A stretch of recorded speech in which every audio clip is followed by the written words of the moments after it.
মৃত্যুর পরে কি হয় সে ব্যাপারে এখন কথা বলা যাক। মৃত্যুই শেষ নয়, এটি অস্তিত্বের বিনাশ নয়, এটা শুধুমাত্র এক জগৎ থেকে অন্য জগতে স্থানান্তরিত হওয়া।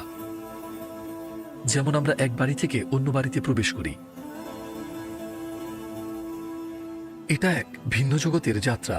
প্রতি বছর আল্লাহ তাআলা শীতকালে পৃথিবীকে মৃত্যুবরণ করান এবং গ্রীষ্মকালে জীবন দান করেন। তেমনিভাবে তিনি সকল মানুষকেও মৃত্যু দেবেন, যাতে হাসরের ময়দানে তাদের সবাইকে সমবেত করতে পারেন। আর হাসরের ময়দানে উপস্থিত হবার পূর্বে আমরা আলমে বারজাখ নামক এক স্থানে অবস্থান করব। আমাদের প্রিয় নবী সাল্লাল্লাহু আলাইহি ওয়াসাল্লাম বলেছেন, কবর তো হলো জান্নাতের বাগানসমূহের একটি বাগান, কিংবা জাহান্নামের গহ্বর সমূহের একটি গহ্বর।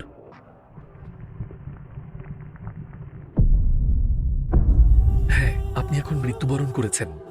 আপনার প্রাণহীন দেহ গোসল দেওয়ার জন্য নিয়ে যাওয়া হয়েছে। আপনার লাশ গোসলের অপেক্ষায় ঠান্ডা মেঝেতে পড়ে আছে।